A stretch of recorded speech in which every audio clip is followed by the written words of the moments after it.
Share करवाते हैं ना, किडनी की शेयर करवाते हैं, आ जाओ, किडनी की शेयर करवाते हैं आपको कि अपन सब मिलकर के आज क्या करेंगे, अपन सब, हाँ मैंने किसी का कमेंट देखा था भाई कि सर फॉर्च्यूनर कब लेके आओगे, तो अपन सब आज फॉर्च्यूनर में बैठ के किडनी का सफर करेंगे। किसका सफर करेंगे? किडनी का। हेलो नमस्कार साथियों, कैसे आप सभी का ऑनलाइन सारथी यूट्यूब चैनल पर हार्दिक स्वागत, अभिनंदन, आभार। मैं आपके बीच राम सैनी और आज मैं लेके आया हूँ सामान्य विज्ञान की अगली क्लास, जिसके अंदर अपन बात करेंगे प्रजनन तंत्र के अंदर। और उससे पहले आपको बता दूं कि आज की क्लास जो अपनी शानदार रहने वाली है, और ये क्लास जो सीईटी की तैयारी कर रहे हैं मेरे प्यारे साथी, और पशु परिचर, रीट और पटवारी की तैयारी कर रहे हैं, उन सभी के लिए विशेष रहने वाली है, क्योंकि इस क्लास से आपके एक क्वेश्चन भाई अच्छे से आता है। और बात करें कि वो क्वेश्चन जो है बिल्कुल इजी लेवल का एनसीईआरटी की लाइन से छपता है, तो सारी एनसीईआरटी की लाइनें और पीवाईक्यू से जो क्वेश्चन बनते हैं उन सभी कंटेंट से मैं नोट्स तैयार करके ये क्लास आप लोगों के बीच लेके आया हूं, जो विशेष रहने वाली है, जिसके अंदर अपन बात करेंगे कि प्रजनन तंत्र में हमेशा की बात है कि सबसे पहले अपन उसको तोड़ मरोड़ कर सामान्य जानकारी से स्टार्ट करके थोड़ी से होते हुए अपन डायग्राम तक पहुंचते हैं, और इस प्रकार से अपने को संपूर्ण जानकारी उस टॉपिक के बारे में पता चल जाती है। तो सबसे पहले अगर अपन बात करें कि प्रजनन तंत्र के अंदर अपन क्या पढ़ने वाले हैं, तो एक बेसिक रूपरेखा अपन तैयार करें, परफॉर्मा तैयार करें, कि सबसे पहले ही बता दें कि रूपरेखा इसकी क्या रहने वाली प्रजनन तंत्र की। तो देखो, अगर अपन बात करें कि अपना जो टॉपिक है भाई प्रजनन तंत्र और उसकी रूपरेखा, यानी कि मैंने आपको कहा था कि अगर अपन पिकनिक मनाने भी जा रहे हैं तो सबसे पहले क्या करते हैं? प्लानिंग करते हैं। तो वैसे ही अगर बात करें प्रजनन तंत्र की, अगर अपन प्लानिंग करें तो एक चीज बता देता हूं कि मेरे जो इंग्लिश मीडियम के सहपाठी है उनको भी बता दूं कि इसको अपन भाई इंग्लिश में कहते हैं रिप्रोडक्शन सिस्टम। तो रिप्रोडक्शन सिस्टम अपन प्रजनन तंत्र को ही कहते हैं, और रूपरेखा जो अपनी रहने वाली है, यानी कि इस टॉपिक के अंदर क्या क्या जानकारी अपन लेंगे, यानी क्या क्या अपन पढ़ने वाले हैं। तो सबसे पहले ही बात करूं मैं, तो सबसे पहले अपन पढ़ेंगे इसकी सामान्य जानकारी। तो सबसे पहला टॉपिक अपना जो आ जाएगा इसके अंदर सामान्य जानकारी, और सामान्य जानकारी के अंदर अपन क्या पढ़ेंगे कि प्रजनन तंत्र होता क्या है। सबसे पहले ही अपन यही बात करेंगे कि प्रजनन तंत्र क्या होता है और प्रजनन तंत्र क्यों आवश्यक है, और प्रजनन तंत्र के अंदर भी प्रजनन का अर्थ, इसका मतलब क्या होता है, और इसकी स्टडी अपन किसके अंदर करते हैं, और ये तंत्र बना है, यानी हमने कहा कि सेल से जब टिश्यू बनता है, टिश्यू से ऑर्गन बनता है, उन ऑर्गन से मिलकर ये तंत्र बना है, तो कौन कौन से अंग मिलकर के इस तंत्र को बनाया है, जिसको हमने प्रजनन तंत्र कहा। तो इतनी सारी जानकारी जब अपने को पता चल जाएगी तो ये सारा टॉपिक अपना क्लियर हो जाएगा। तो बात करें अपन सामान्य जानकारी से स्टार्ट करेंगे, और फिर अपन पढ़ेंगे प्रजनन तंत्र के प्रकार। और प्रजनन तंत्र के प्रकार में हम ये पढ़ेंगे कि ये जो अपना प्रजनन तंत्र है भाई, आप सभी को पता होगा, छोटी क्लासों में हम पढ़ के आए कि ये दो प्रकार का होता है, जिसमें अपन एक पढ़ेंगे मेल रिप्रोडक्टिव सिस्टम और दूसरा पढ़ेंगे अपन फीमेल रिप्रोडक्टिव सिस्टम, यानी मादा जनन तंत्र। तो ये दोनों सिस्टम अपन पढ़ने वाले हैं, और इनके अंदर भी अब अपन डीपली जाए तो इसके अंदर अपन क्या पढ़ेंगे। तो देखो भाई, सबसे पहले बात बताता हूं कि इनके भी अपन क्या पढ़ेंगे, फंक्शन पढ़ लेंगे, क्योंकि सामान्य जानकारी के अंदर, सामान्य जानकारी में अपन पढ़ ही लेंगे इनको, तो फिर अपन बात करेंगे इनके फंक्शन की ओर, यानी कि ये कार्य क्या करते हैं। तो ये दोनों सिस्टम कार्य क्या करते हैं, और फिर अपन इन दोनों सिस्टम के अंगों के बारे में पढ़ेंगे कि कौन कौन से अंगों से मिलकर के हमारा ये तंत्र बनता है। तो जब हमें छोटी छोटी चीजें पता लग जाएगी, यानी कि अंग कौन कौन से हैं, फिर हम उन अंगों के कार्यों की तरफ जाएंगे, और फिर अपन चलेंगे हार्मोन की तरफ। तो बात करें कि इन अंगों से मिलकर जब ये तंत्र बनेगा, तो इन अंगों के कार्यों के बारे में पढ़ेंगे। किसके बारे में पढ़ेंगे? अंगों के कार्य के बारे में। और अंगों के कार्यों के साथ साथ अपन प्रजनन तंत्र के अंदर दो चीजें और पढ़ते हैं, जिसमें एक आ जाता है भाई, एक आ जाता है प्राथमिक लैंगिक लक्षण। प्राथमिक लैंगिक लक्षण जो अपन नर तथा मादा दोनों के ही पढ़ेंगे, और उसके बाद दूसरा पढ़ेंगे, प्राथमिक जब आया है तो द्वितीयक भी आएगा, तो द्वितीयक लैंगिक लक्षण के बारे में भी पढ़ेंगे, क्योंकि कहीं ना कहीं क्वेश्चन इस प्रकार से आता है कि इनमें से नर का द्वितीयक लैंगिक लक्षण क्या है, और 4 ऑप्शन दे देता आपको। तो इनको भी अपन पढ़ने वाले हैं, और इसके बाद पढ़ेंगे अपन कि नर जनन हार्मोन कौन सा है, यानी 8 नंबर वाला टॉपिक इसमें रहेगा अपना नर जनन हार्मोन।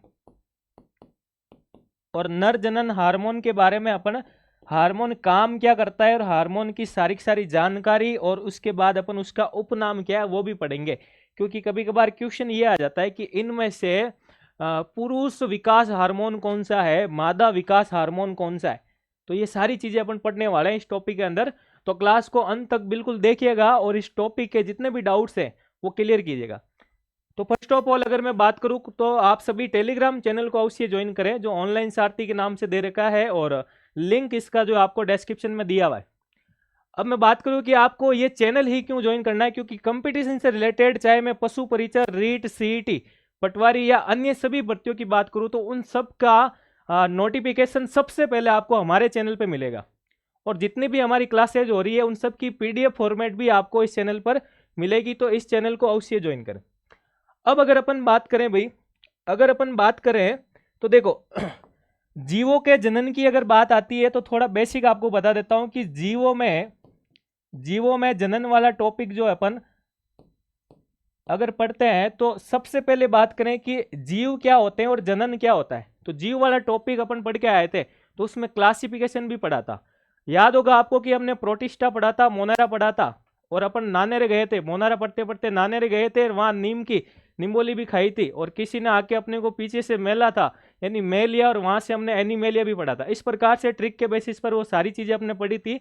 तो जीवों की अगर बात करें तो बेसिक आपको पता होगा कि सर सभी जीव जो होते हैं, सभी जीव के अंदर अगर मैं जीवन के आधार की बात करूं तो जीवन का आधार हम किसको मानते हैं। तो जीवन का आधार हम पढ़ के आए थे कि हम कोशिका को मानते हैं। किसको मानते हैं? कोशिका। और कोशिका यानी कि सेल वाला टॉपिक अपन पढ़ के आए थे, जिसके अंदर हमने पढ़ा था कि अगर हमारे सामने एक सेल है तो हम सेल के अंदर एंटर करेंगे तो कोशिका झिल्ली से मिलेंगे, फिर अंदर जाएंगे तो कोशिका के अंगों से मिलेंगे, जिसको हम कोशिकांग कहते हैं। और पूरे सेल मटेरियल को पढ़ा था, किसको शक्तिग्रह कहा जाता है, किसको प्रोटीन फैक्ट्री कहा जाता है, किसको ट्रैफिक पुलिस कहा जाता है, किसको कोशिका का किचन कहा जाता है। ये सारी चीजें हमने पढ़ी थी। आज अपन बात करें कि जनन के बारे में। अब जनन क्या होता है? तो देखो, अपने ही समान नया जीव उत्पन्न जब करते हैं तो उस प्रक्रिया को जनन कहा जाता है, यानी उसको इंग्लिश की बात करें तो उसको रिप्रोडक्शन कहा जाता है। क्या कहा जाता है? उसको रिप्रोडक्शन कहा जाता है। और जीवों के जनन की अगर बात आती है, और नॉर्मली अगर जनन की बात करें तो ये जनन दो प्रकार का होता है भाई। ये जनन दो प्रकार का होता है, जिसमें अपन एक पढ़ते हैं अलैंगिक जनन के बारे में, अलैंगिक जनन के बारे में पढ़ते हैं, और एक अपन पढ़ते हैं भाई लैंगिक जनन के बारे में। तो यहीं से अपनी कहानी स्टार्ट हो जाएगी कि ये अलैंगिक जनन और लैंगिक जनन क्या होता है। क्या अलैंगिक जनन किसके अंदर पाया जाता है, और लैंगिक जनन जो है किस कौन कौन से जीवों या पेड़ पौधों में पाया जाता है। तो सारी चीजें अपन स्टार्ट करते हैं। तो टॉपिक अपना यहीं से स्टार्ट हो रहा है कि मैमल्स यानी एनिमिलिया के अंदर कौन सा जनन पाया जाता है और कोर्डेटा के अंदर कौन सा पाया जाता है। तो सारी चीजें अपन क्लियर करेंगे इस टॉपिक के अंदर। तो बात करें सबसे पहले कि लैंगिक जनन और अलैंगिक जनन क्या होता है, फिर अपन स्टार्ट करेंगे कि मनुष्य के अंदर कौन सा जनन पाया जाता है।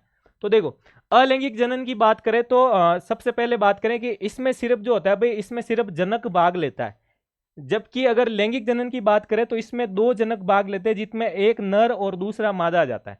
तो हमने पहली ही लाइन में ये पता लगा लिया कि एनिमिलिया यानी जीव जंतुओं के अंदर कौन सा जनन होता है, लैंगिक जनन होता है। क्योंकि उसमें नर और मादा के बीच में जब निषेचन होता है, संभोग की प्रक्रिया होती है, तो एक नया जीव बनता है। और नए जीव बनने की प्रक्रिया को ही कहीं ना कहीं अपन क्या जोड़ते हैं, प्रजनन से जोड़ते हैं, प्रजनन की प्रक्रिया कहते हैं उसको। तो बात करें कि अलैंगिक जनन, तो देखो दोनों को डिफरेंस के बेसिस पे अपना बेसिक भी क्लियर हो जाएगा और अपने को अंतर भी पता चल जाएगा। तो देखो, दूसरा अंतर ये कह रहा है कि इसमें युग्मक निर्माण और निषेचन का क्या होता है, अभाव, यानी कि इसके अंदर होता ही नहीं है भाई, यानी इसके अंदर क्या होता है, एब्सेंट होता है। लेकिन अगर बात करें युग्मक निर्माण और निषेचन की प्रक्रिया लैंगिक जनन में होती है। अब युग्मक क्या होता है, तो नया जीव जो बनता है, नई कोशिका जो बनती है, उसको युग्मक कहा जाता है। और निषेचन का मतलब होता है फर्टिलाइजेशन। फर्टिलाइजेशन और फर्टिलाइजेशन क्या होता है तो देखो, अगर मैं बात करूं कि नर तथा मादा जब मिलते हैं, यानी इनके अंदर जब संयोजन होता है, तो नए जीव का जो निर्माण होता है उसको जाइगोट यानी युग्मक कहा जाता है। और इस प्रक्रिया को फर्टिलाइजेशन यानी निषेचन कहा जाता है। और थोड़ा सा अगर अपन डीपली जाए तो ये निषेचन की प्रक्रिया जो होती है वो मादा के शरीर में यूट्रस के अंदर होती है, यानी गर्भाशय के अंदर होती है। तो बिल्कुल, फिर अपन बात करें कि अलैंगिक जनन जो होता है वो कायिक कोशिकाओं के अंदर होता है, और कायिक कोशिका भी अपन पढ़ के आए थे, जिसको हमने कहा था कि ये सोमेटिक सेल होती है। क्या होती है? सोमेटिक सेल होती है। तो सोमेटिक सेल के अंदर क्या होता है? अलैंगिक जनन। और इधर बात करें कि लैंगिक जनन किस में पाया जाता है? जनन कोशिकाओं के अंदर। और जनन कोशिकाओं को अपन क्या कहते हैं? जर्म सेल कहते हैं। क्या कहते हैं भाई? जर्म सेल कहते हैं। तो कमेंट करके बताओ कि जनन कोशिकाएं नर के अंदर कौन सी होती है और मादा के अंदर कौन सी होती है। मैंने आपको पढ़ाया था कोशिका विभाजन वाले टॉपिक के अंदर। बिल्कुल, अगर आपने पहले की क्लास देखी होगी तो आपको वो सारी चीजें याद होगी। मैंने बहुत बड़े बड़े अक्षरों में लिखाया था कि 2 प्रकार की कोशिकाएं याद रखनी है आपको, बार बार ये क्वेश्चन आता है। फिर अपन बात करें कि अलैंगिक जनन जो है इसमें समसूत्री विभाजन होता है, जबकि लैंगिक जनन के अंदर अर्धसूत्री और समसूत्री दोनों ही आ जाते हैं। यानी अगर मैं बात करूं कि मियोसिस और मियोटिक दोनों ही डिवीजन आ जाते हैं लैंगिक जनन के अंदर। तो अगर क्वेश्चन आपको इनके प्रॉपर्टी से लेके आ जाए, गुणधर्म से लेके आ जाए, तो ये सारी चीजें याद रखनी है आपको। मान लो 4 ऑप्शन में दे दिया कि ये नर तथा मादा दोनों में होते हैं, इसमें युग्मक का निर्माण और निषेचन होता है, ये जनन कोशिकाओं में होता है, और इसमें दोनों ही विभाजन पाए जाते हैं। बिल्कुल चारों ही बातें सही है, तो उपरोक्त सभी वाला ऑप्शन वहां पे अपना सही हो जाएगा। चलो, तो यहां तक कोई डाउट भाई? चारों पॉइंट क्लियर है ना? अब अपन बात करते हैं कि अलैंगिक जनन जो होता है वो सरल और तीव्र गति से होने वाला जनन होता है, जबकि लैंगिक जनन की बात करें तो ये कॉम्प्लिकेटेड यानी जटिल होता है और धीमी गति यानी स्लो प्रक्रिया होती है। लेकिन साथ साथ ये कैसा होता है भाई? ये कॉम्प्लिकेटेड यानी ये जटिल होता है। अब अपन बात करें कि अलैंगिक जनन जो होता है इसके द्वारा उत्पन्न संतति जो होती है, यानी कि जो संतति बनती है वो आनुवांशिक रूप से जनक के समान होती है, यानी कि जेनेटिकली वो अपने पेरेंट्स के समान होती है। जो डॉटर सेल बनती है वो पेरेंट्स के समान होती है। लेकिन इधर अपन बात करें तो कैसी होती है भाई? अलग अलग होती है, यानी भिन्न होती है। फिर अपन बात करें कि जनक इकाई कलिका खंड या जनक का संपूर्ण क्या होता है? शरीर होता है। लेकिन इधर हम बात करें तो इधर हमारे पास तो क्या बन जाते हैं भाई? युग्मक यानी गैमिट बन जाते हैं। फिर बात करें कि इस प्रकार का जनन अकशेरुकी और कोर्डेटा में पाया जाता है। अभी मैंने कहा था ना कि दोनों डाउट क्लियर करेंगे कि अलैंगिक जनन किस में पाया जाता है और लैंगिक किस में पाया जाता है। तो क्वेश्चन अगर ऐसे बन जाए तो आपको पता होना चाहिए अलैंगिक जनन अकशेरुकी और कोर्डेटा में पाया जाता है, जबकि लैंगिक जनन की बात करें तो ये प्लांट्स यानी पेड़ पौधों और एनिमिलिया वर्ग यानी जंतुओं के अंदर पाया जाता है, स्तनधारी के अंदर पाया जाता है। यानी अगर हमारी बात करें तो मनुष्य के अंदर भी क्या पाया जाता है? लैंगिक जनन पाया जाता है। बिल्कुल, तो दोनों डाउट आपको क्लियर हो गए होंगे। और कहानी अब यहीं से शुरू होती है कि हमारा टॉपिक था कि मनुष्य के अंदर यानी मानव के अंदर जनन की बात करें, प्रजनन तंत्र की बात करें तो अलैंगिक जनन होता है। अब हम बात करेंगे कि इस लैंगिक जनन यानी इस प्रजनन तंत्र के अंदर कौन कौन सी चीजें आने वाली, तो रूपरेखा याद होगी, उसी प्रकार से मैं चल रहा हूं। बिल्कुल, तो बात करें अगर अपन मानव प्रजनन तंत्र के बारे में, और सबसे पहले अपन इसमें यही पढ़ेंगे इसकी सामान्य जानकारी। तो हेडिंग लगाएंगे मानव प्रजनन तंत्र, और उसी में सबसे पहले पढ़ेंगे अपन सामान्य जानकारी। और सामान्य जानकारी में अपन क्या पढ़ते हैं भाई?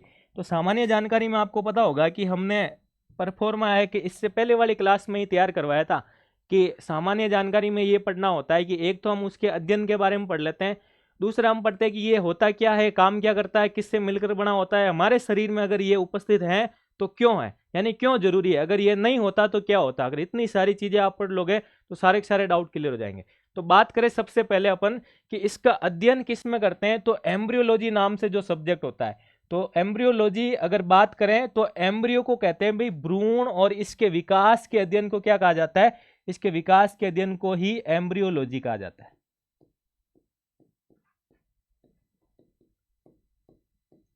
तो एम्ब्रियो यानी कि भ्रूण, और भ्रूण के विकास के अध्ययन को अपन क्या कहते हैं भाई? अपन कहते हैं एम्ब्रियोलॉजी। तो एम्ब्रियोलॉजी वाले सब्जेक्ट के अंदर अपन रिप्रोडक्शन के बारे में पढ़ते हैं। और उसके बाद बात करें कि इस प्रजनन तंत्र को अपन क्या कहते हैं? इसको अपन जेनाइटल सिस्टम भी कहते हैं। क्या कहते हैं? जेनाइटल सिस्टम भी कहते हैं। तो यहां से 2 चीजें आपको याद हो गई होगी। क्लास देख रहे हो जो ऑनलाइन मेरे साथी, वो भी साथ साथ ऐसे पढ़ जाओ कि अपन सामान्य जानकारी के अंदर सबसे पहले ये पढ़ते हैं कि एम्ब्रियोलॉजी के अंदर हम क्या पढ़ते हैं? एम्ब्रियो तथा उसके डेवलपमेंट यानी उसके विकास के बारे में पढ़ते हैं, और इस प्रजनन तंत्र को ही हम जेनाइटल सिस्टम भी कहा जाता है। तो बिल्कुल साथ साथ मेरे साथ साथ बोलना आपको कि एम्ब्रियोलॉजी और जेनाइटल सिस्टम, एम्ब्रियोलॉजी और जेनाइटल सिस्टम दोनों चीजें आपको याद हो गई होगी। तो देखो, इसके बाद अगर अपन बात करें भाई कि सब सजीव प्राणियों में अपनी वंशवृद्धि को बनाए रखने के लिए अपने ही समान जीव उत्पन्न करने की प्रक्रिया को क्या कहा जाता है? प्रजनन कहा जाता है। तो तीसरी लाइन के अंदर हमने क्या दे दी? हमने परिभाषा दे दी भाई। क्या दे दी? परिभाषा। तो सामान्य जानकारी में सबसे पहले अपने अध्ययन के बारे में पढ़ा, फिर हमने पढ़ा कि इसको और क्या कहते हैं? जेनाइटल सिस्टम कहते हैं, और तीसरी लाइन में अपन ने पढ़ी इसकी परिभाषा। फिर बात करें कि प्रजनन की प्रक्रिया में पिता के आनुवंशिक गुण क्या होते हैं? संतति में पहुंचते हैं, और इस प्रक्रिया में कौन सी कोशिकाएं भाग लेती है? जनन कोशिकाएं भाग लेती है। अभी हमने पढ़ के आए थे। तो देखो यहां से चार चीजें आपके पास निकल के आ गई। सबसे पहली आ गई कि हम अध्ययन जो करते हैं वो किस में करते हैं? वो करते हैं भाई एम्ब्रियोलॉजी के अंदर। किसके अंदर करते हैं? एम्ब्रियोलॉजी के अंदर। क्या करते हैं अपन? एम्ब्रियोलॉजी के अंदर अध्ययन करते हैं। तो ये आ गया आपके पास पहला पॉइंट आपका अध्ययन वाला। दूसरा पॉइंट आ गया कि इसको अपन जेनाइटल सिस्टम भी कहते हैं। क्या कहते हैं भाई? जेनाइटल सिस्टम भी कहते हैं। तो ये दूसरा पॉइंट अपने पास शॉर्ट नोट्स आ गया, जेनाइटल सिस्टम। और तीसरी लाइन हमने क्या पढ़ी थी? परिभाषा वाली लाइन पढ़ी थी। क्या पढ़ी थी भाई? परिभाषा वाली लाइन। और परिभाषा ये कहती है कि अपने ही समान नया जीव उत्पन्न करना क्या कहलाता है? रिप्रोडक्शन कहलाता है। इसके बाद हमने कहा कि इस रिप्रोडक्शन की प्रक्रिया में कौन सी कोशिकाएं भाग लेती है भाई? जनन कोशिकाएं भाग लेती। कौन सी कोशिकाएं भाग लेती है? जनन कोशिकाएं। ये लो आपका, ये आपका सामान्य परिचय जो है भाई 4 पॉइंट के अंदर निपट गया। बिल्कुल शॉर्ट नोट्स बना लेना, ये 4 पॉइंट क्लियर है ना भाई? तो ये सारी की सारी थ्योरी आपके 4 पॉइंट में आ जाएगी। चलो अब अपन बात करते हैं कि हमारी जो लाइन आ रही भाई नोट्स की, वो कड़ी से कड़ी मिलाती हुई आ रही है। तो हमने लास्ट वाले पॉइंट में कहा कि जनन कोशिकाएं भाग लेती हैं, तो कौन कौन सी जनन कोशिकाएं होती है? तो कहीं ना कहीं दिमाग में सवाल आ रहा होगा ना कि जनन कोशिकाएं अगर भाग ले रही है तो आखिर कौन कौन सी जनन कोशिकाएं? बिल्कुल। तो अगर अपन बात करें, देखो जनन कोशिकाएं कौन कौन सी होती हैं, तो मेल और फीमेल यानी नर तथा मादा दोनों की अगर अपन बात करें तो नर के अंदर आ जाती है भाई शुक्राणु, जिसको अपन क्या कहते हैं? जिसको स्पर्म कहा जाता है। और फीमेल के अंदर बात करें तो क्या आ जाती है? अंडाणु, जिसको अपन ओवम कहते हैं। तो दोनों इंपॉर्टेंट है, इंपॉर्टेंट लगा लेना, ठीक है ना? तो पांचवा पॉइंट आपका यहां से ये निकल के आ जाएगा। पांचवा पॉइंट क्या निकल गए यहां से? यहाँ 4 पॉइंट क्लियर किए थे, पांचवा पॉइंट ये निकल गया कि जनन कोशिकाएं कौन सी होती है? तो फीमेल की बात करें तो फीमेल में आ जाते हैं अंडाणु, और मेल की बात करें तो शुक्राणु। फिर अपन बात करें इस लाइन के बाद जो अगली लाइन है आपको इस प्रकार से याद हो जाएगी कि शुक्राणु और ओवम यानी कि शुक्राणु और अंडाणु जब मिलते हैं तो नई कोशिका का निर्माण होता है। उसको क्या कहा जाता है? तो देखो, तो नर तथा मादा जनन कोशिकाएं संयोजित होकर एक नई कोशिका का निर्माण करती है, जिसको हम क्या कहते हैं? जिसको जाइगोट या फिर युग्मनज कहा जाता है। बिल्कुल। तो 6 नंबर वाली चीज आपको ये याद रखनी है। 5 में आ गई जनन कोशिकाएं, 6 नंबर वाला पॉइंट आ गया आपका जाइगोट यानी युग्मनज वाला। बिल्कुल समझ में आ रहा है ना? बिल्कुल आसान भाषा में है, और साथ साथ ऐसे शॉर्ट नोट्स बनाते रहना, पॉइंट टू पॉइंट क्लियर हो जाएगा। चलो इसके बाद अगर अपन बात करें कि प्रजनन तंत्र को हम 2 प्रकार से डिवाइड करते हैं। कितने भाग में? कि प्रजनन तंत्र, अगर मैं बात करूं कि प्रजनन तंत्र कितने प्रकार का होता है, तो प्रजनन तंत्र 2 प्रकार का होता है। कितने प्रकार का होता है भाई? 2 प्रकार का होता है। 2 प्रकार कौन कौन से हैं भाई? तो 2 प्रकार में बात करें तो एक आ जाता है अपना नर जनन तंत्र, नर जनन तंत्र, और दूसरा अगर मैं बात करूं तो दूसरा आ जाता है मादा जनन तंत्र, मादा जनन तंत्र। चलो नर जनन तंत्र की बात करें, इसको कहते हैं मेल रिप्रोडक्टिव सिस्टम। क्या कहते हैं भाई? Male reproductive system. और इसके बाद बात करूं कि मादा जनन तंत्र को कहते हैं फीमेल रिप्रोडक्टिव सिस्टम। ये आ गया फीमेल रिप्रोडक्टिव सिस्टम। तो इंग्लिश वाले सेपार्टी आप लोग कमेंट कर रहे थे ना कि सर थोड़ा थोड़ा इंग्लिश में भी पढ़ाओ, तो मैं इंग्लिश और हिंदी दोनों ही पढ़ा रहा हूँ। और हिंदी जो है भाई आपको बहुत ज़्यादा इजी लैंग्वेज में पढ़ा रहा हूँ, ताकि आपको डायरेक्ट चीज़ समझ में आए और क्वेश्चन भी लगा सको आप। तो देखो यहाँ पे अपन ने डिवाइड किया है भाई, यहाँ पे डिवाइड क्या किया है कि एक आ जाता है अपना नर जनन तंत्र और एक आ जाता है मादा जनन तंत्र। तो नर जनन तंत्र और मादा जनन तंत्र कौन कौन से अंगों से मिलकर बनते हैं ये भी पढ़ेंगे। पहले अपन इनके संक्षिप्त में कार्य देख लेते हैं कि ये मोटे मोटे तौर पर काम क्या करते हैं। तो देखो अगर नर जनन तंत्र के कार्य की बात करूं तो ये आ जाता है कि ये शुक्राणु उत्पन्न करते हैं। क्या उत्पन्न करते हैं भाई? शुक्राणु उत्पन्न करते हैं। और दूसरा आ जाता है इन शुक्राणु को वेजाइना के अंदर क्या करते हैं? संचारित करते हैं, वेजाइना के अंदर भेजते हैं। इसके बाद अगर मैं बात करूं कि मादा जनन तंत्र क्या करता है, तो इधर ये शुक्राणु बनाते हैं, तो इधर ये क्या बनाते हैं भाई? ये बनाते हैं ओवम, यानी अंडाणु बनाने का काम कौन करता है? मादा जनन तंत्र। और फिर आता है इंपॉर्टेंट रोल एक फीमेल का, कि भ्रूण के विकास में क्या होती है? सहायक होते हैं और सुरक्षा और इसी के साथ में पोषण यानी न्यूट्रिशन प्रोवाइड करते हैं। क्या करते हैं? न्यूट्रिशन प्रदान करते हैं, प्रोटेक्शन करते हैं, यानी सुरक्षा प्रदान करते हैं और भ्रूण के विकास में सहायक होते हैं। तो मादा जनन तंत्र के कार्य कि भ्रूण के विकास में सहायक, उसको पोषण प्रदान करना, उसकी सुरक्षा करना। बिल्कुल, तो ये तीनों चारों चीजें आपको याद रखनी है। तो यहां तक समझ में आया है ना? यहां तक समझ में आया? बिल्कुल समझ में आएगा। हाँ, इसके बाद अपन बात करें कि अब हमने दोनों पार्ट में डिवाइड कर ही दिया है, तो अपन एक नर जनन तंत्र वाला टॉपिक आज पूरा पढ़ेंगे। तो देखो, बात करें अगर अपन नर जनन तंत्र की, तो नर जनन तंत्र, इस तंत्र के अगर अपन पीछे चलेंगे और आगे की तरफ चलेंगे, तो पीछे चलेंगे तो हमें क्या मिल जाएंगे भाई? पीछे चलेंगे तो हमें अंग मिल जाएंगे। और कौन से अंगों से मिलकर कौन सा तंत्र बना है? अरे कौन से अंगों से मिलकर कौन सा तंत्र बना है? तो बात करें कि सर जनन अंगों से मिलकर, जनन अंगों से मिलकर जनन तंत्र बना है। क्या बना है? जनन अंगों से मिलकर जनन तंत्र बना है।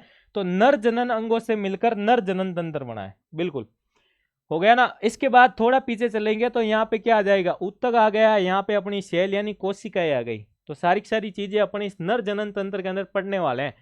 तो ये दोनों काम मैंने आपको बता दिए थे। अपन अंगों की बात करें तो देखो, एक आ जाता है इसमें वृषण आ जाता है, शुक्रवाहिनी आ जाती है, शुक्राशय और शीशन।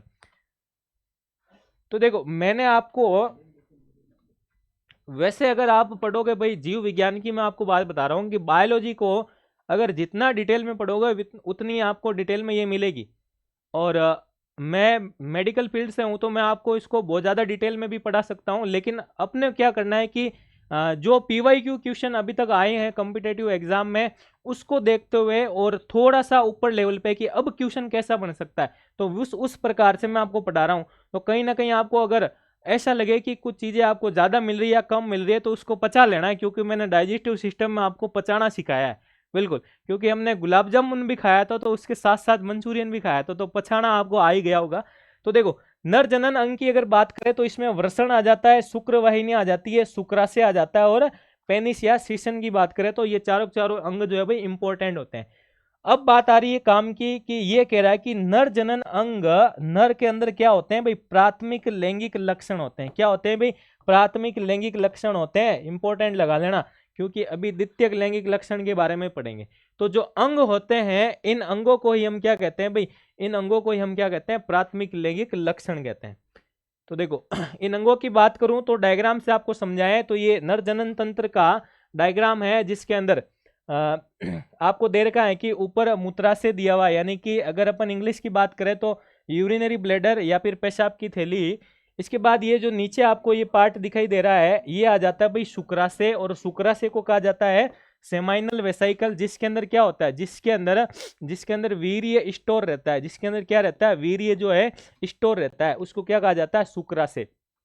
तो देखो, जैसे मूत्राशय होता है तो उसके अंदर मूत्र स्टोर रहता है, यानी कि यूरिन का स्टोरेज होता है, इंग्लिश में उसको कहते हैं यूरिनरी ब्लैडर। तो वैसे ही शुक्राशय के अंदर क्या होता है? वीर्य स्टोर रहता है, जिसको इंग्लिश में हम क्या कहते हैं? Seminal vesicle. इसी से वर्ड बना है वीर्य, यानी इंग्लिश में उसको सीमन कहते हैं। तो डाउट क्लियर है ना भाई? इसके बाद बात करें अपन कि यहाँ पे नर जनन तंत्र के अंदर ये जो ग्रीन कलर का पार्ट आपको दिखाई दे रहा है, ये ग्रंथियां है, जिसको अपन बल्बो यूरेथ्रल ग्रंथि कहा जाता है। ये याद रखना है। इसके साथ ही ये जो ट्यूबुलर शेप यानी ट्यूब शेप में स्ट्रक्चर दिखाई दे रही है, इसको कहा जाता है पेनिस यानी शीशन कहा जाता है। बिल्कुल, और इंग्लिश में इसको यूरेथ्रा भी कहा जाता है। क्या कहा जाता है? यूरेथ्रा भी कहा जाता है। फिर अपन बात करें कि यहाँ पे वृषण जो होते हैं वो इस पेनिस यानी टेस्टिस जो होते हैं इनसे जुड़े हुए रहते हैं। और यहाँ पे स्क्रोटम यानी वृषण जो होते हैं, वृषण कोश के अंदर क्या होते हैं? स्थित होते हैं। तो वृषण कोश को क्या कहते हैं? स्क्रोटम। तो कहीं पे आपको स्क्रोटम मिलेगा तो कहीं पे वृषण कोश मिलेगा, तो बिल्कुल टेंशन नहीं लेना है। स्क्रोटम के अंदर वृषण रहते हैं, ये इन सबसे मिलकर के क्या बनवाते हैं? नर जनन तंत्र का निर्माण करते हैं। Doubt clear? चलो अब अपन बात करते हैं इन सारे के सारे अंगों के बारे में और ये अंग क्या क्या काम करते हैं।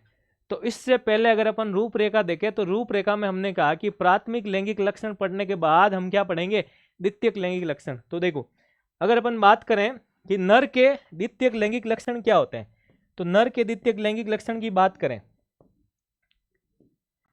तो सबसे पहले आपको बता देता हूं कि ये जो द्वितीयक लैंगिक लक्षण है वो युवा अवस्था आते आते हैं आपके अंदर 100 होते हैं। क्योंकि जब आप छोटे होते हो तो आपके अंदर हड्डी भी छोटी होती है, बिल्कुल इतने से दिखते हो ना तो हड्डी भी इतनी ही होती है। फिर आपकी अगर बॉडी अगर ग्रोथ कर रही है तो बोन भी ग्रोथ कर रही है कहीं ना कहीं, फिर आप लेंथ वाइज यानी हाइट में भी ग्रोथ कर रहे हो तो धीरे धीरे चेंजेज आने लग जाते हैं, यानी विविधताएं आने लग जाती है, परिवर्तन आने लग जाता है।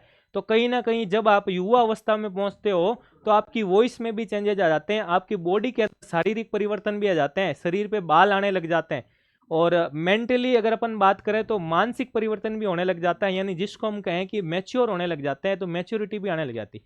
बात करते हैं द्वितीयक लैंगिक लक्षण में क्या क्या होता है। तो सबसे पहले बात करें आवाज भारी होने लग जाती है। कैसे होने लग जाती है, आवाज भारी होने लग जाती है।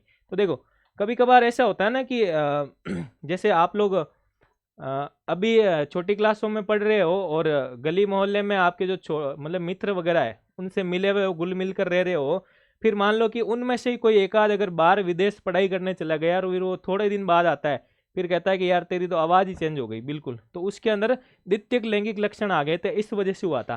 फिर बात करें चेहरे पर मूंछ दाढ़ी ये सारी चीज़ें आने लग जाती है और शरीर के अन्य भागों पर क्या आ जाते हैं, हेयर निकल आते हैं।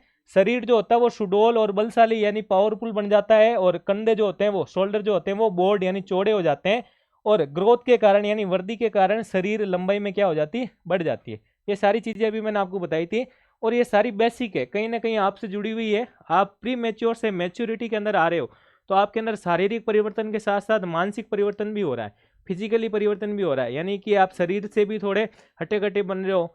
बिल्कुल, अब कोई कमेंट करेगा कि सर मैं तो सर पतला था तो पतला ही रह गया है, तो कुछ ना कुछ अगर चीज़ें बन रही हैं तो कहीं ना कहीं कमी भी हो रही है, तो कोई हार्मोन की कमी भी हो सकती है। चलो अब अगर अपन बात करें भाई, हाँ इसकी अगर अपन बात करें तो ये तो आप लोगों के लिए रामबाण साबित होने वाली पशु परिचर हस्तलिखित नोट्स जो आपके भाग ब जो बिल्कुल तैयार हो रहे हैं आपके लिए, और ये जो आपको पढ़ने हैं और यहाँ से संपत सर ने और इतनी अच्छे से नोट्स बनाए भाई कि एक भी क्वेश्चन मुझे नहीं लग रहा कोई बाहर जाएगा, और ये आप लोगों के लिए आपकी नौकरी के अंदर रामबाण साबित होने वाले। ठीक है, तो बिल्कुल कमेंट करके बताइएगा कि किस किस को इन नोट्स का इंतजार है, और अगर आपको इनका इंतजार के साथ साथ अगर कहते हैं ना कि अब तो सर हम इतने वेट कर रहे हैं कि अभी ला के दो तो हम पढ़ेंगे इनको, तो बिल्कुल ये सारी चीज़ें आपको सोल्व भी कराएंगे, पढ़ाएंगे, और यहाँ तक कि मुझे पता है कि क्लास के अंदर ही आपको सारी चीज़ें याद करवा देंगे। बिल्कुल, अब अगर बात करें कि नर जनन अंगों के कार्यों के बारे में, कि अंगों के बारे में हमने पढ़ लिया, लक्षणों के बारे में पढ़ लिया, ये अंग काम क्या करते हैं। तो इन अंगों का काम, तो काम जो मैं बोलूँ और दाम ये खुद ऑर्गन बोलेंगे। बिल्कुल, तो हम इनको दाम देंगे तब ये क्या बताएंगे, अपने कार्य बताएंगे। तो देखो सबसे पहले अगर अपन बात करें वृषण की बात करें, जिसको अपन क्या कहते हैं, जिसको अपन टेस्टिस कहते हैं। बिल्कुल ठीक है, तो टेस्टिस की बात करें तो वृषण में किसका निर्माण होता है, वृषण में शुक्राणुओं का निर्माण होता है। किसका निर्माण होता है, शुक्राणु यानी स्पर्म का निर्माण होता है। इस लेक्चर या इस नोट्स में से कुछ भी लाइन आप कम मत करना आप, क्योंकि जितनी आपको नीड है मैं लिखे लेके आया हूं, इससे एक लाइन भी कम कर दी तो कहीं ना कहीं एग्जाम में मिल गई तो गड़बड़ हो जाएगी। ठीक है भाई, तो देखो वृषण क्या काम करता है, तो वृषण शुक्राणु में स्पर्म का निर्माण करता है। और वृषण के अंदर कौन सी कोशिकाएं पाई जाती है, तो सबसे पहले याद रखना है अंतराली कोशिकाएं, या फिर इनको क्या कहा जाता है, इनको लीडिंग सेल्स कहा जाता है। और ये लीडिंग सेल्स क्या करती है, ये क्या करती है भाई, नर हार्मोन टेस्टोस्टेरोन निकालती है। क्या निकालती है, नर हार्मोन टेस्टोस्टेरोन। इंपॉर्टेंट लगा लेना और याद कर लेना इसको, इसके फंक्शन याद कर लेना, कौन सी कोशिकाएं निकालती है, सारी चीजें। फिर बात करें कि वृषण में उपस्थित सर्टोली कोशिकाएं शुक्राणु को पोषण प्रदान करती है।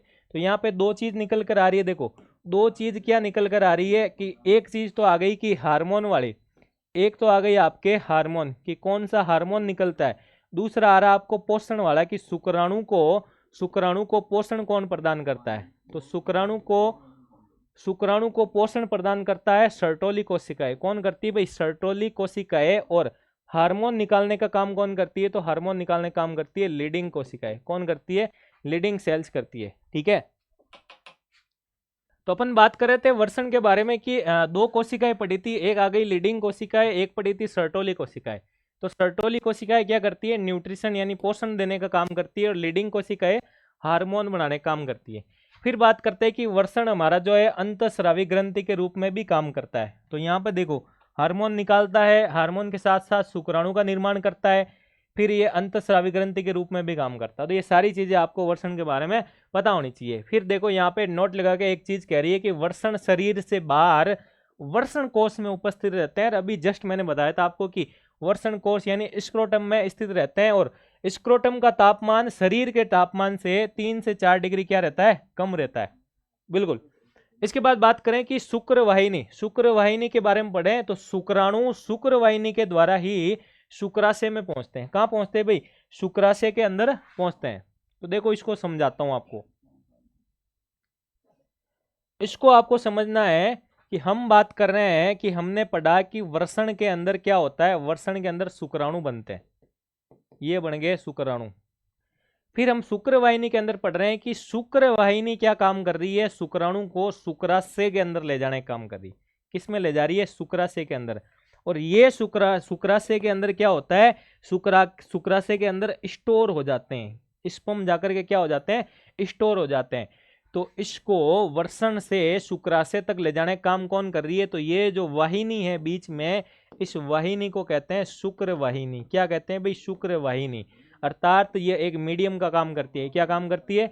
मीडियम का काम करती है। फिर अपन बात करें कि नर नसबंदी में शुक्रवाहिनियों को काटकर नायलॉन के धागे से बांध दिया जाता है, जिसे क्या कहा जाता है? जिसे वेसोक्टोमी कहा जाता है। क्या कहा जाता है? वेसोक्टोमी कहा जाता है। इसको पढ़ लेना भाई, वेसोक्टोमी कहा जाता है। फिर बात करें अपन शुक्राशय के बारे में, तो वर्षण से शुक्रवाहिनी, शुक्रवाहिनी से शुक्राशय, शुक्राशय के बाद अपन पेनिस की तरफ चल लेंगे। तो देखो, वर्षण से शुक्राणु का निर्माण हुआ, शुक्रवाहिनियों ने मीडियम के रूप में इसको शुक्राशय के अंदर लाके छोड़ दिया, और शुक्राशय में स्टोर होते हैं ये, और स्टोर होने के बाद कहाँ चले जाएंगे? कहाँ पे जाएंगे भाई? शीशन के अंदर। शीशन इनको शरीर से बाहर कर देता है, यानी इजेक्ट करने का काम कर देता है। चलो, इसके बाद बात करें कि शुक्राशय में वीर्य का निर्माण होता है, और मनुष्य के एक बार में मैथुन के दौरान 1 ml वीर्य निकलता है, जिसमें लगभग 10 करोड़ शुक्राणु होते हैं। कितने होते हैं भाई? 10 करोड़ शुक्राणु होते हैं। और अगर मैं शुक्राणु यानी स्पर्म सेल की बात करूं, यानी शुक्राणु की बात करूं, शुक्राणु कोशिका की बात करूं, ये शुक्राणु कोशिका, तो ये 10 करोड़ की बात कर रहा। इसके स्ट्रक्चर की अगर अपन बात करें भाई, इसके स्ट्रक्चर की मैं अगर बात करूं, तो देखो, इसका स्ट्रक्चर इस शेप में होता है।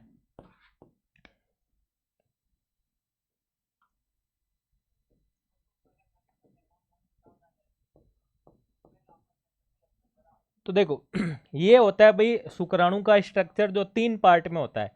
तो ऊपर वाले पार्ट को हम क्या कहते हैं? ऊपर वाले पार्ट को कहते हैं हेड। क्या कहते हैं? हेड, जिसको हम क्या कहते हैं भाई? सिर। और बीच के अंदर ये नेक वाला पार्ट आ जाता है, यहाँ पे इसकी गर्दन आ जाती है, और ये वाला पार्ट इसकी बॉडी आ जाती है, यानी इसका शरीर आ जाता है। और पीछे जो ये पतली संरचना दिखाई दे रही है, इसको पूंछ यानी कि इसको टेल कहा जाता है। क्या कहा जाता है? टेल। अब आता है कि इन सब के काम अलग अलग होते हैं। बिल्कुल। तो हेड वाले पार्ट के अंदर, ये जो हेड वाला पार्ट होता है भाई, इस हेड वाले पार्ट के अंदर क्या होते हैं? तो इसी के अंदर होता है जेनेटिक मटेरियल। क्या होता है भाई? जेनेटिक मटेरियल होता है, यानी गुणसूत्र वगैरह इसके अंदर ही होता है। फिर बॉडी की बात करें, तो इस बॉडी वाले पार्ट में इसको ऊर्जा प्रदान करने के लिए क्या होता है? इसमें माइटोकॉन्ड्रिया होता है। क्या होता है भाई? माइटोकॉन्ड्रिया। और माइटोकॉन्ड्रिया इसको एनर्जी प्रदान करता है। क्या करता है? एनर्जी प्रदान करता है। इसलिए माइटोकॉन्ड्रिया को कोशिका का शक्ति गृह कहा जाता है। इसलिए शुक्राणु एक प्रकार की क्या है? कोशिका है। कौन सी कोशिका है ये नर जनन कोशिका है। कौन सी है भाई? नर जनन कोशिका। बिल्कुल। फिर बात करें कि ये जो पूंछ वाला पार्ट है, इसका टेल पार्ट, ये इसको क्या करवाता है? ये इसको गति करवाने का काम करता है। क्या करता है? गति करवाने का काम। फिर बात करें कि फर्टिलाइजेशन के दौरान इस स्पर्म यानी शुक्राणु का कौन सा पार्ट जो है भाई ओवम से जाके मिल जाता है? तो ये जो हेड वाला पार्ट है भाई, ये हेड वाला पार्ट जो है ओवम से जाके यानी अंडाणु से जाकर के मिल जाता है। तो अंडाणु और शुक्राणु जब मिल जाते हैं, अंडाणु और शुक्राणु मिल जाते हैं तो निषेचन की प्रक्रिया हो जाती है। क्या हो जाती है? निषेचन की प्रक्रिया। और निषेचन की प्रक्रिया को इंग्लिश में क्या कहते हैं भाई? इसको कहते हैं फर्टिलाइजेशन। क्या कहते हैं? फर्टिलाइजेशन की प्रक्रिया। और फर्टिलाइजेशन की प्रक्रिया के दौरान नए जीव का निर्माण होता है। किसका निर्माण होता है? नए जीव का। और इसी प्रक्रिया को ही तो हम क्या कहते हैं? प्रजनन कहते हैं। ये लो खत्म हो गया यहाँ पे, बिल्कुल। तो ये प्रजनन की परिभाषा इस प्रकार से आपको नए जीव बनने की प्रक्रिया को। फिर अगर अपन बात करें भाई, अपन बात करें कि अपन यहाँ पे पढ़ रहे थे, हाँ, शुक्राशय वाला पार्ट। फिर आता अपना लास्ट पार्ट, पेनिस वाला पार्ट। इसको कहा जाता है कि ये एक ट्यूबुलर संरचना होती है जो नर में मूत्र तथा जनन मार्ग दोनों का काम करती है। क्योंकि पेनिस के रास्ते से यूरिन हमारे शरीर से बाहर यानी उत्सर्जित होता है, और पेनिस के रास्ते से जनन मार्ग यानी कि वीर्य जो होता है भाई वो स्खलित होता है, यानी इजेक्ट होने का काम भी इस पेनिस के द्वारा। तो ये दो प्रकार के काम करता है। तो यहाँ तक कोई डाउट भाई? ये इनके अंग थे, इनके अंगों के कार्य, इसके अलावा आपको कुछ नहीं पढ़ना है। ये बिल्कुल ये इंपॉर्टेंट काम आ गए इसके अंदर, ये इतने ही पढ़ने आपको। फिर अगर अपन बात करें भाई कि नर जनन हार्मोन के बारे में। नर जनन हार्मोन टेस्टोस्टेरोन को कहा जाता है। किसको कहा जाता है? टेस्टोस्टेरोन को, जो हमने अभी वर्षण के अंदर पढ़ा कि कौन सी कोशिकाएं निकालती है। तो लीडिंग कोशिका के द्वारा इसको क्या किया जाता है? स्त्रावित किया जाता है। और टेस्टोस्टेरोन मानव शरीर में मौजूद एकमात्र नर लैंगिक हार्मोन होता है। और इस हार्मोन को यौवन आरंभ के समय शारीरिक परिवर्तन का कारण माना गया। अगर ये हार्मोन बनने लगा है, ये यौवन आरंभ के अंदर बनने लगा है, तो शरीर में परिवर्तन आने लग जाते हैं, बिल्कुल। इसके बाद बात करें कि टेस्टोस्टेरोन को पुरुष विकास हार्मोन कहा जाता है। क्या कहा जाता है? पुरुष विकास। यानी कि अगर मैं बात करूं तो इसको मेल डेवलपिंग हार्मोन कहा जाता है। क्या कहा जाता है? मेल डेवलपिंग हार्मोन कहा जाता है, यानी पुरुष विकास हार्मोन कहा जाता है। तो ये तो अपन ने इसका बेसिक पढ़ा था। अब बात करें कि अगर ये हार्मोन बन रहा है तो क्या क्या चेंजेस हमारे शरीर में आ सकते हैं। तो देखो, बात करें कि इस हार्मोन के कारण क्या होता है, तो इस हार्मोन के कारण अस्थियों का यानी कि बोन्स की डेंसिटी बढ़ जाती है। क्या बढ़ जाती है भाई? बोन्स की डेंसिटी, यानी हड्डियों का घनत्व बढ़ जाता है। क्या बढ़ जाता है? हड्डियों का घनत्व।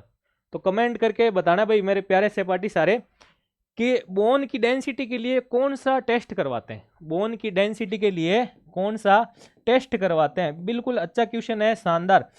कमेंट करके बताना भाई, बोन की डेंसिटी देखने के लिए यानी हड्डियों का घनत्व देखने के लिए, मापने के लिए कौन सा टेस्ट करवाते हैं। फिर बात करें, इस हार्मोन के कारण शरीर पर जो है बाल आने लग जाते हैं, आवाज भारी होने लग जाती है, और प्रजनन और यौन विकास के अंदर भी ये हार्मोन हेल्पफुल यानी सहायक होता है। फिर बात करें अपन कि ये हार्मोन अगर निकल रहा है तो इस हार्मोन को कोई ना कोई स्टिमुलेट करता होगा, यानी कोई ना कोई इसको कह रहा होगा ना कि तू हमारे शरीर में बनो। तो ये इसको बढ़ने की प्रक्रिया है, यानी इसके पीछे कंट्रोल करने वाला कौन होता है। तो बात करें पिट्यूटरी ग्रंथि, क्योंकि हमारे शरीर के अंदर राजा कौन है भाई? हमारे शरीर के अंदर राजा कौन है? हमारे शरीर के अंदर कंप्यूटर का काम कौन करता है? हमारे शरीर के अंदर कंट्रोलर का काम कौन करता है? ये हमारा ब्रेन। तो इस ब्रेन के अंदर यानी ये ब्रेन जो ऊपर बैठा बैठा इतनी सारी प्रक्रियाएं करवा रहा है, तो क्या कह रहा है कि पिट्यूटरी ग्रंथि, जिसको अपन मास्टर ग्रंथि कहते हैं। क्या कहते हैं भाई? मास्टर ग्रंथि, मास्टर ग्लैंड्स भी कहते हैं। और हाइपोथैलेमस नर हार्मोन तथा शुक्राणु के उत्पादन को क्या करते हैं? कंट्रोल करते हैं। क्या करते हैं भाई? कंट्रोल करते हैं, यानी नियंत्रण करते हैं। और लेकिन बात करें कि टेस्टोस्टेरोन की कुछ मात्रा अधिवृक्क ग्रंथियां द्वारा बनाई जाती है। कुछ मात्रा कौन बनाता है? अधिवृक्क ग्रंथियां। ये अधिवृक्क ग्रंथियां क्या होती है भाई? तो देखो, आपको शेयर करवाते हैं ना, किडनी की शेयर करवाते हैं, आ जाओ, किडनी की शेयर करवाते हैं आपको कि अपन सब मिलकर के आज क्या करेंगे अपन सब। हाँ, मैंने किसी का कमेंट देखा था भाई कि सर फॉर्च्यूनर कब लेके आओगे। तो अपन सब आज फॉर्च्यूनर में बैठ के किडनी का सफर करेंगे। किसका सफर करेंगे? किडनी का। क्योंकि हमें टेस्टोस्टेरोन के यानी कि अधिवृक्क ग्रंथियों के द्वारा जो कुछ मात्रा में टेस्टोस्टेरोन बनाया जाता है उसकी अपन बात करें। तो देखो, सारे के सारे आ जाओ भाई। ये आ गई भाई किडनी। क्या आ गई? ये आ गई अपनी किडनी आ गई। और किडनी के अंदर अगर बात करें तो ये आ गए किडनी के अंदर पिरामिड्स आ गए। क्या आ गए? ये आ गए पिरामिड्स।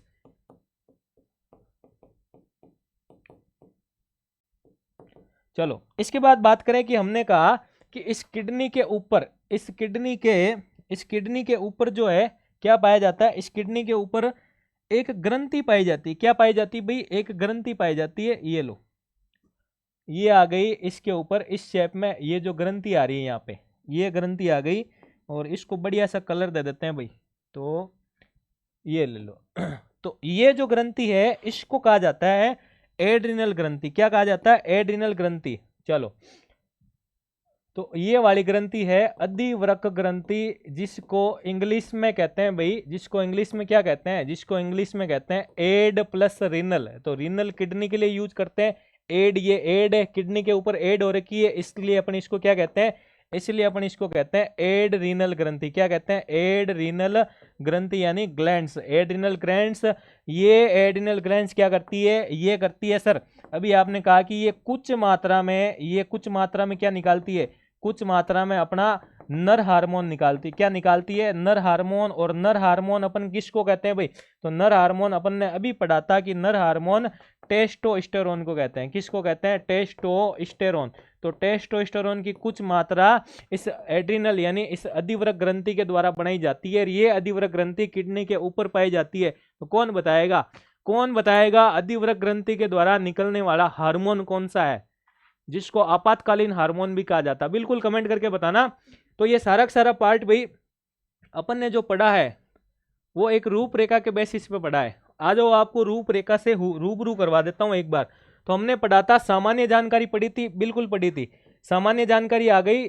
प्रजनन तंत्र के प्रकार पढ़ लिए, नर और फीमेल पढ़ा, लेकिन नर वाला पार्ट आज अपने इस क्लास में पूरा किया। फिर उसके कार्य पढ़े, उसके अंगों के बारे में जाना, अंगों के कार्य भी जाने, प्राथमिक लैंगिक लक्षण वो भी पढ़े थे, द्वितीयक लैंगिक लक्षण वो भी पढ़े। और लास्ट में हमने अभी नर जनन हार्मोन भी पढ़ा, और नर जनन हार्मोन की सामान्य जानकारी भी पढ़ी, उसके फंक्शन भी पढ़े, वो कहाँ से निकलता है, उसको कौन निकालने के लिए कहता है, और कौन उसके ऊपर कंट्रोल करता है। तो सारी चीजें हमने पढ़ी थी। और अगर ये क्लास आपको अच्छी लगी तो बिल्कुल कमेंट कीजिएगा। और पहली बार मेरा वीडियो देख रहे हैं तो इसको, चैनल को सब्सक्राइब करें, शेयर करें। धन्यवाद।